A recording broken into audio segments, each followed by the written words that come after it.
A história é o seguinte. Certa vez, num programa de rádio, uma mulher se aproveitou da situação. Você já ouviu no rádio aquelas participações ao vivo, né? Você liga, você pede uma música, você manda um abraço, aquela coisa toda que tem na Novo Tempo lá. Daí uma mulher se aproveitando, ele daquilo ali, ligou para lá, não deixou nem a Raquel não está aqui hoje, falar. Ela pegou e já foi direto ao ponto. Pessoal que está me ouvindo, estou passando por grande prova. O desemprego bateu em minha porta, tenho filhos pequenos, estamos passando fome. Se alguém tiver alguma coisa com que nos ajudar, qualquer coisa, qualquer alimento, será muito bem-vindo. E passou ali o endereço, o telefone certinho e tal. Se alguém quiser me ajudar, por favor, vá até a minha casa, mande alguma coisa para mim. E passou. Só que daí, Anderson, e jovens lá de cima, tinha um homem meio influenciado pelo mal, um homem que queria provar ele assim, eu vou mostrar para todo mundo que Deus não se importa com ninguém, Daniel. Ele queria mostrar para todo mundo isso ali. Então ele pegou, era um grande empresário, ele pegou, chamou seus empregados ali, vai lá no mercado e faça uma grande compra. Mas compra de tudo, não importa quanto vocês vão gastar, compre bastante coisa. Então os rapazes foram lá, compraram, 3 carrinhos de compra, não sei. Compraram os carrinhos de compra e tal.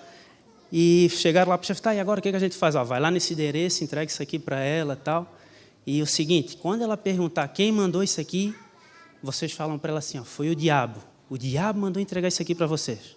Então tá, eles saíram, foram lá de carro, levaram aquelas compras, chegaram lá no endereço, chamaram a senhora, que maravilha, Deus é bom, tal, pode trazer aqui, foram colocando, tal, colocaram tudo, colocaram ali, e daqui a pouco já estava indo embora, e saíram do portão, daí um perguntou para o outro assim, olhou para o outro, não perguntou quem mandou, nada, não quis saber. E agora o que a gente faz? Não, vamos voltar lá, vamos perguntar. O chefe vai brigar. Voltaram lá, senhora, não sei o quê. Daí olharam para a senhora, senhora. Não, tu não é senhora, não vou nem falar contigo. Chega lá, senhora. Vai que a pessoa fica ofendida, né? Senhora, você não quer saber quem que mandou essas compras aqui? Daí a senhora olhou para os dois assim, meu querido, eu não quis saber, sabe por quê? Porque quando meu Deus quer, até o diabo obedece. Então não precisa saber. Viu como é que é as coisas? Confiança, crença, é preciso confiar. E hoje aqui vamos tentar aprender, certo? Sobre uma história de confiança, uma história de fé. E está lá no livro de 1 Samuel, lá no Antigo Testamento. Vamos lá aprender sobre uma história de confiança. 1 Samuel, o capítulo 1.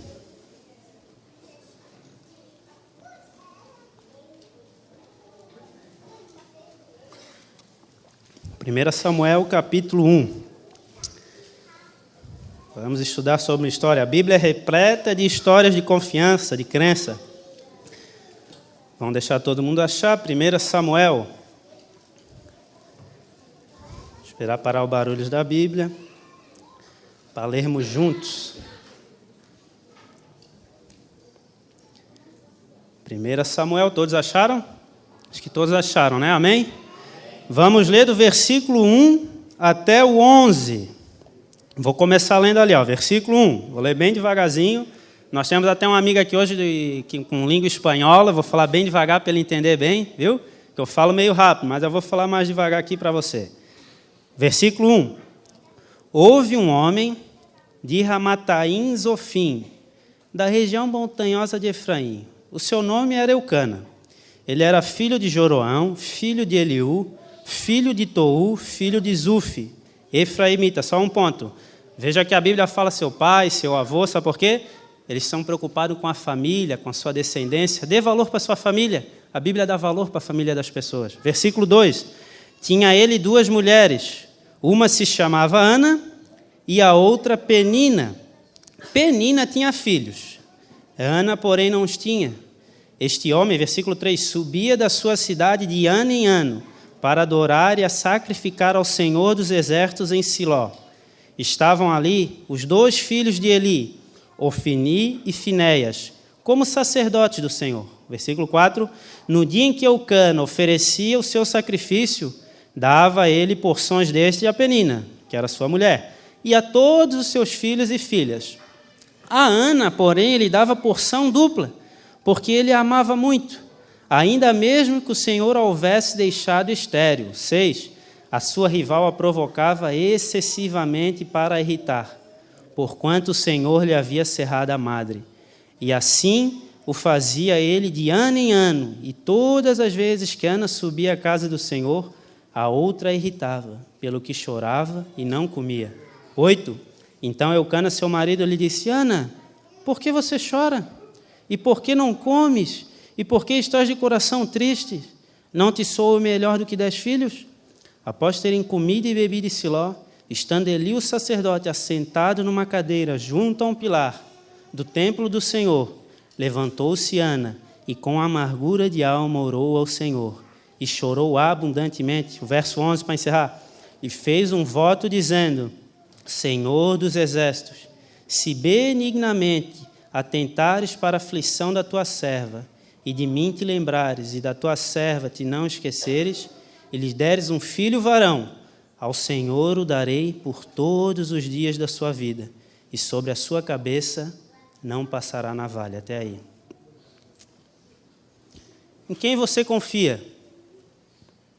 Em quem você tem confiado? Você aí? Em quem você tem depositado toda a sua confiança? É comum para vivermos no mundo, onde a gente mora, para vivermos aqui, precisamos confiar em muitas coisas. E eu fiz um teste uma vez. Se você perguntar para uma pessoa, para muitas pessoas, em quem você confia? Ela olha para cima e diz: é em Deus. Mas o que a gente vê é que muitas vezes tem se confiado em Deus em parte, porque não se coloca a vida totalmente na mão de Deus. Dizem de boca: eu confio em Deus, mas não se revela isso nas práticas da vida. Sabe, Carlos, para a gente viver aqui, a gente precisa confiar em muitas coisas. Vamos dar aqui alguns exemplos. Você está dirigindo, Ney, e ali o sinal está verde, e você está longe do cruzamento. O sinal está verde, e tem uns que tem até o tempo, né? Que vai ali, é melhor assim. Você está indo, então o sinal está verde, você pega e você confia. Você passa o cruzamento. Você confia na sinaleira ali, que não vai acontecer um acidente, nada. Isso exige confiança. Você precisa confiar num sistema bancário. Você tem conta no banco, eles te dão cartão, você tem senha. Você coloca o seu dinheiro ali. Quem tem, né? Que tem gente que não tem. Você coloca o seu dinheiro ali e você confia que o seu dinheiro está bem guardado. Que quando você precisar, o dinheiro vai estar ali. Agora imagina se o banco tranca o teu dinheiro. Mas você confia no banco. Então você deixa o seu dinheiro ali. Outro exemplo, o marido. O marido tem que confiar na esposa. E a esposa tem que confiar no marido. E se há falta de confiança, aí começam os problemas. Exige confiança. E eu quero a mensagem dessa manhã, para nós aprendermos, é quando as crises vêm, quando a situação chacoalha, quando a situação da nossa vida está ruim, Anderson, em quem a gente confia? Como a gente age? E a gente lê aqui um pouco da história de Ana. E eu quero aqui falar de alguns pontos da vida dessa mulher, para a gente começar a refletir. Ela viveu numa época que ela estava cercada por 3 problemas. Eu quis identificar aqui 3 problemas principais, Marquinhos. E eu vou apresentar aqui para vocês. Primeiro problema no mundo de Ana, a liderança. Na época de Ana, a liderança era ruim. Eli era o sumo sacerdote. Na época não existia rei em Israel. Então o sumo sacerdote era o principal líder, era o homem de maior influência ali diante do povo. E Eli era o sacerdote, o sumo sacerdote. Só que o Eli, ele era um mau pai. Ele não educava. Na época ali ele já usava de política e fez com que seus filhos fossem sacerdotes ali e não queria educar seus filhos, não os repreendia. Então ele era um mau educador, ele não educava seus filhos. E sabe, ele tinha 2 filhos. E os seus filhos eram Ofni e Finéias. E se você estudar a Bíblia, você vai ver que Ofni e Finéias, eles eram o próprio retrato da maldade. Eram mau caráter, mau exemplo, pessoas de mentalidade ruim, baixa. Eli, o povo chegava ali com seus sacrifícios. Talvez alguém não saiba um pouco, mas naquela época no templo existia um sistema de sacrifício, onde um cordeiro era sacrificado pela manhã, uma tarde, simbolizando Cristo, nosso cordeiro, que iria morrer. Então o povo chegava ali com o seu sacrifício para apresentar diante dos sacerdotes. E Ofni e Finéias chegava ali e fazia o seguinte, isso aí está na Bíblia. Eles faziam do culto imoral, faziam do culto de uma forma desonrosa. O povo estava ali e estava ali queimando aquela carne, e daí eles falavam assim para o povo: você vai estudar na Bíblia e está bem assim, me dá a carne. Daí o povo dizia: não está pronto ainda. Não, eu quero essa carne aí. Não, espera um pouco, deixa assar um pouquinho mais. Não, é essa aí que eu quero, você me dá agora, eu vou tomar força. Olha só, desrespeito, desonra com as coisas de Deus. E a gente precisa aprender um princípio também, temperança. Não precisa comer tudo que tem pela frente. É preciso sair da mesa com um pouquinho de fome. Eles eram glutões, eram irreverentes. Outra coisa que eles faziam, ali na região do templo, eles eram imorais, então eles se envolviam com prostituição, se envolviam com mulheres, faziam ali do templo uma região de imoralidade. Eram pessoas terríveis. E sabe, na época de Ana, a liderança estava corrompida e imoral. Mas sabe o que me impressiona em Ana? A liderança está ruim. Os pastores não prestam, a liderança não presta. Mas Ana não deixa de ir na igreja. Ela não muda seus hábitos. Todo ano diz que ela ia, porque ela morava longe, então a região ali era longe, mas ela ia, muito provavelmente na sua casa ela tinha seu culto, tinha os postos avançados, havia um levita em outros lugares para fazer o culto também, mas o templo na época era em Siló, era longe de sua casa, então ela todo ano ia ali, ela não muda seus princípios. A liderança está ruim, os homens não prestam, mas ela não muda sua forma de adoração, ela continua indo na igreja, ela não está preocupada com a liderança, ela está preocupada com Deus da igreja. Ela está preocupada com o Deus do templo. Então, no mundo de Ana, veja, a liderança era ruim. Segundo problema, no mundo de Ana, uma liderança ruim, o povo se torna como? A maioria, não todos. Ruim. A liderança está ruim, o povo se tornou ruim, corrompido. E o povo, para resolver a situação, diferente de Ana, sabe como é que o povo foi resolver a situação? Está ali, Deixa eu ver se eu acho aqui. Onde é que está esse versículo aqui? Não sei onde está, tá? Não lembro onde está. Mas diz assim o texto, Depois você lê a história em casa. Eli chega para os seus filhos e ele fala assim: filhos, venham aqui. E os filhos vêm ali. Eu ouço o que o povo fala a seu respeito. O povo, para resolver, o povo começa a fofocar, a criticar, a falar mal. Você viu? Você sabe do último pecado? Você viu o que os filhos lá do sumo sacerdote estão fazendo? Você viu, essa liderança não presta? O povo, para resolver, começa a fofocar. Deixa eu dizer uma coisa para vocês: fofoca causa descrença, desvalorização, desconfiança, perde a credibilidade. E diz uma história de que sábado à tarde muitas vezes é servido irmão assado, e fala mal e se critica. Uma vez uma moça chegou e disse assim: ora por mim, por favor, ora pelos meus filhos saíram da igreja. Tá, mas o que aconteceu? Eu fui a culpada. O que você fez? A situação era o seguinte: eu chegava em casa, eu falava mal, eu sempre tinha um argumento, eu sempre falava mal, eu sempre tinha alguma coisa para dizer. E estava ali um de 3, um de 5, um de 10, e toda a vida ali, botando para dentro. Um dia eles não quiseram mais vir na igreja. Eu fui falar para eles assim: filhos, vamos para a igreja comigo. Os filhos chegaram para ela: mãe, tu tem coragem de convidar a gente para ir na igreja? Por quê, filhos? Tu toda a vida falou para nós que lá só tem gente que não presta, só tem gente ruim. Tu quer que eu vou para esse lugar? O que eu vou fazer nesse lugar? Causou descrença, desconfiança. Cuidado com o que a gente fala. Temos que cuidar muito com nossas palavras. Temos que cuidar. No mundo de Ana, ela tinha um povo terrível, um povo que não adorava mais, que não cria mais, que deixou as coisas largadas. Vejam, liderança ruim, povo corrompido. E essa mulher não muda seus princípios. Ela não quer saber a multidão. Você já estudou várias vezes, reavivamento começa com quem? Contigo, comigo. As coisas começam com a gente. Não adianta querer mudar o mundo. Mude você. Mude você. E ela tinha esse princípio. E agora entra o ponto talvez o mais difícil dessa mulher. Terceiro problema, seu lar. Lá no seu lar, ela tinha um lar dividido. Eu quero pegar aqui a Cave de exemplo. Imagina, Cave, tá? É Cave, né? Lá no seu lar. Como você é a primeira que casou primeiro, a que ele gostava mais, você senta no lado. Mas daí no banquinho de trás, ali no lugar do Luiz, ali, está a rival, a Penina. Pensa só, lá na sua casa uma rival. E a Ana tinha um lar assim, um lar dividido. Porque o seu marido, Eucana, ele parece que se inspirou no sermão de Sara, né? Então a sua mulher não podia ter filhos, ele queria ter filho, porque filho era símbolo de bênçãos e tal. Então ele, para resolver, ele assim, eu vou resolver do meu jeito. Eu vou dar uma ajudinha para Deus. E ele age como Abraão, então agora ele arruma outra mulher para ter filho. Então ele pega a Penina, se inspirou no sermão de Sara. E você sabe as consequências disso, né? Até hoje, a consequência dessa má escolha. Então ele pega outra mulher, e agora diz a Bíblia que essa rival tinha filhos, muitos filhos. Então ela começou a irritar Ana todos os dias. Agora imagina a sua casa uma rival e uma pessoa te incomodando dia e noite, falando de ti, falando mal, debochando. Olha que situação.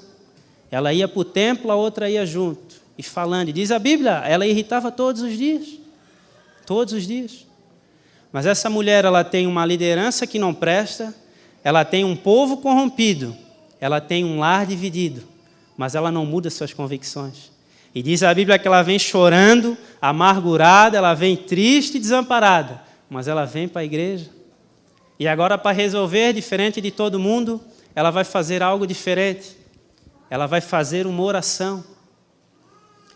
Ela chega na igreja, no templo, né? E ela vai fazer uma oração. E saiba, meus queridos, quando ela faz essa oração, pode botar um marco no povo de Israel. Antes da oração dessa mulher registrada aqui. E depois. Porque ela chega para Deus, Deus, eu já entendi tudo, Deus. O Senhor está precisando de alguém disposto a se entregar. Então ela diz, Deus, o meu sonho era ter um filho, meus problemas foram por causa de um filho. Mas se o Senhor me dá um filho, eu te devolvo. Se o Senhor me abençoar e eu tiver um filho, eu vou dedicá-lo a ti. E olha que fé e que confiança.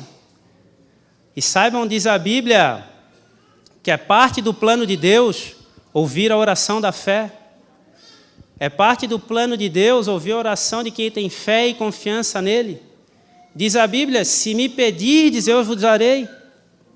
Interessante, o ser humano, ele não ora e quer ver Deus agir.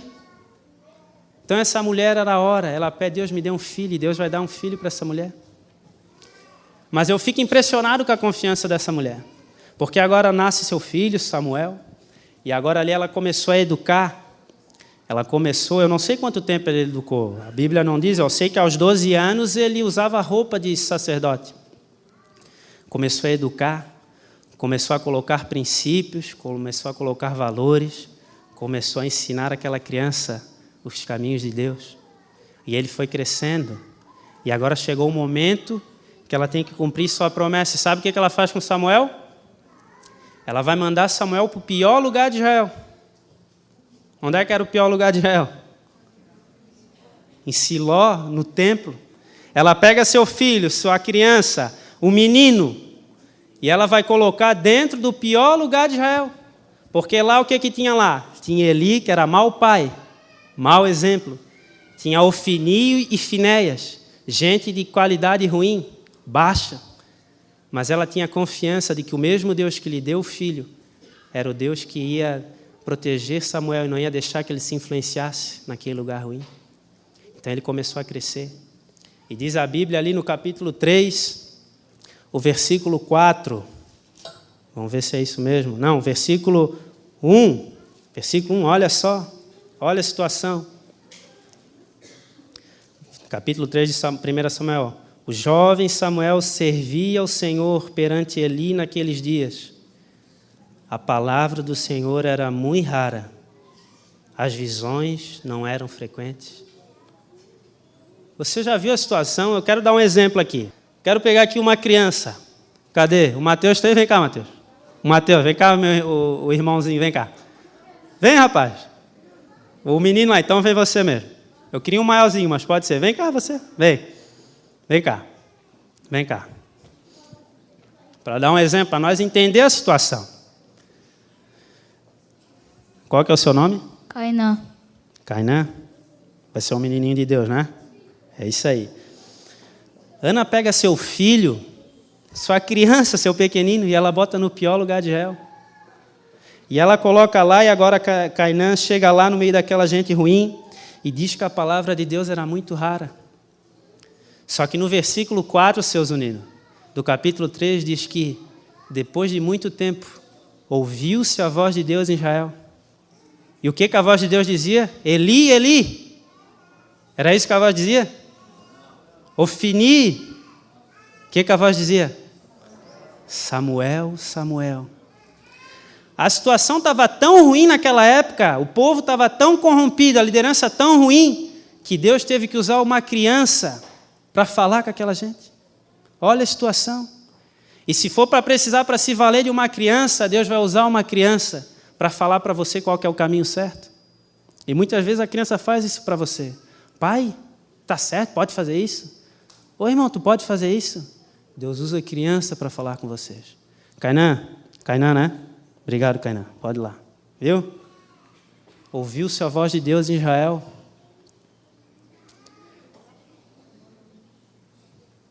Saibam que, se você quer estudar mais a profundo, para Samuel poder ser sacerdote, depois sumo sacerdote, ele precisava ser parte de uma família dos levitas.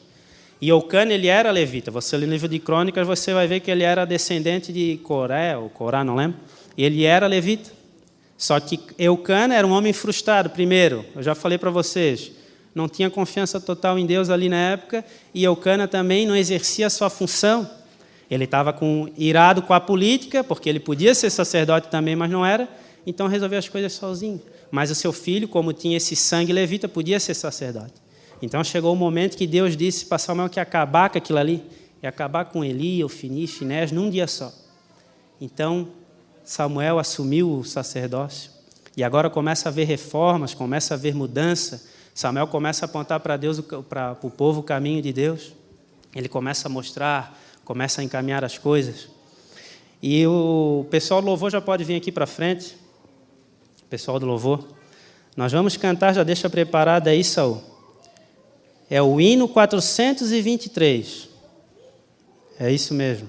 423. Deixa preparado aí, Saul. O pessoal do louvor pode vir para ali. Eu perguntei para você no começo em quem você confia. Essa mulher, ela passou por crises terríveis, crises. Mas essa mulher confiava em Deus. Ela colocou a vida na mão de Deus. Quanto tempo já faz que você não fala com Deus? Como diz a música, quanto tempo já faz que de joelhos parasse, conversasse com Deus, ouvisse-lhe a voz? Quanto tempo faz que você não faz uma oração profunda? Eu não estou falando aqui agradecer pelo alimento, vim aqui na igreja participar de uma oração coletiva. Eu estou falando lá na sua casa, lá no seu íntimo, durante o dia, todo instante, todo momento. Porque uma oração dessa ali na Bíblia, isso ali não acontece uma vez só. As coisas não funcionam assim. Essa mulher tinha fortes convicções. Ela era uma mulher que tinha fé e confiança em Deus. Ela devia ter uma vida de oração, uma vida de entrega. Ela devia ter profundas convicções. Por isso que quando ela chegou nesse momento, ela orou e todo o céu se abriu. O céu se mexeu para ouvir aquela oração. Como que está a sua vida de oração? Tem você orado? Tem você confiado nele constantemente? Tem colocado a vida na mão desse Deus? Eu quero fazer um apelo para você. E é para as duas classes de pessoas que nós temos aqui. A primeira classe é para você, eu não sei quem é. Que já não ora mais. Ou que ora, mas ora superficialmente. Não tem uma vida de oração. Não tem uma vida de oração. E você quiser cantar essa música e dizer, Deus, eu quero mudar. Eu quero ter uma vida de oração. Faz tempo que eu não oro, que eu não converso. Com a música você fica em pé. Mas eu também quero fazer um apelo para você. Os problemas não estão ruins. você não está com dificuldade, as coisas estão boas. Você até ora, mas não ora como deveria. Eu achei uma coisa muito interessante em Ana, sabe o que é? Olha só, a oração de Ana para pedir uma coisa para Deus. Está ali, ó. Quantos versos dá? 2 versos, né? Um verso, verso 11. Orou 12, ela já tinha parado de orar. Um verso, poucas palavras para pedir. Poucas palavras para pedir. Quando ela ganhou o Filho de Deus, quantas palavras ela usou? Está ali, ó. Capítulo 2. O que diz ali? O cântico de Ana, a oração de Ana. Então Ana orou e disse, não vamos ler agora. Usou ali 10 versos. Tem você agradecido? Você não passa por dificuldade, nem todos temos problema. Às vezes a gente vê história de gente que sofre e que teve uma mudança radical e que Deus abençoou de um jeito extraordinário. Tem ou não tem histórias assim? Tem. Mas e você e eu? Se as coisas estão muito boas, temos agradecido bastante? É motivo de mais oração ainda agradecer. Se você tem que orar para pedir, quanto mais para agradecer, 10 vezes mais. Tem você agradecido todo instante, todos os dias, toda hora? E você também, se tem orado, já tem dedicado uma vida, porque existem pessoas que o apelo não é para ela. Você tem que se levantar quando o apelo é para você. Não é para ir com a multidão, todo mundo se levantou. Presta atenção no apelo.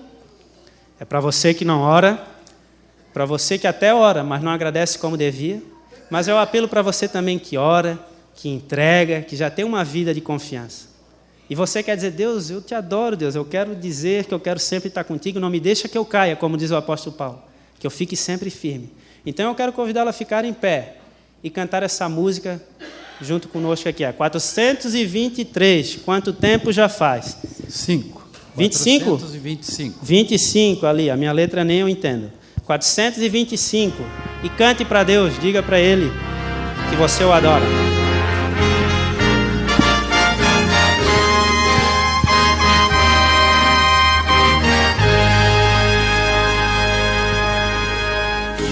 Tempo já faz que falaste com Deus, contando os segredos da alma. Que tempo já faz que oraste ao Senhor e de joelhos ouviste a voz. Que tempo já faz que não andas com Deus, deixando guiar tua vida. Meu amigo quer ser, quer dar-te poder, tu precisas sentir seu amor. Que tempo já faz que ajoelhaste nas sós e oraste ao teu Deus lá do céu. Que tempo já faz que o teu coração se apega aos pecados teus. Que tempo já faz que não falas de Deus, pregando a mensagem do Mestre. Teu amigo quer ser, quer dar-te poder e plantar seu amor em teu ser.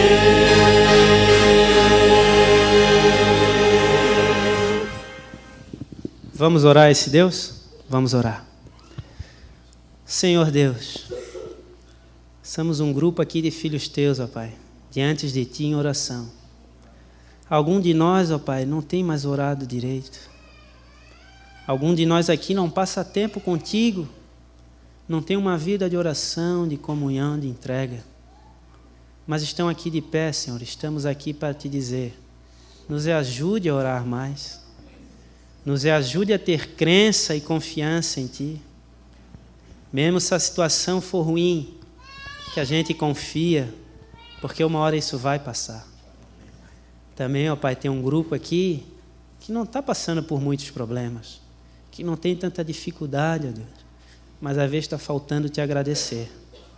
Perdoa, Pai, que a gente possa te agradecer mais e mais, que a gente possa ter gratidão em nosso coração pelo que o Senhor já fez por nós no passado, pelo que o Senhor faz no momento e muito mais pelo que o Senhor fará, nos dando uma vida eterna ao teu lado.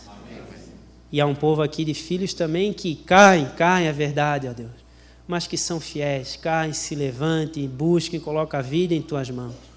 Também esteja com esse grupo, Senhor, dando força, não deixando que esse grupo caia. Abençoe a todos nós, Pai. Todos nós necessitamos da tua graça e estamos aqui para te dizer, salva-nos por tua graça, ó Deus. Dê-nos a certeza da salvação e do perdão em Cristo Jesus. E que o Senhor Jesus possa logo vir e nós estarmos de braços bem abertos, te esperando e morar para sempre contigo. Te damos graças e pedimos em nome de Jesus. Amém.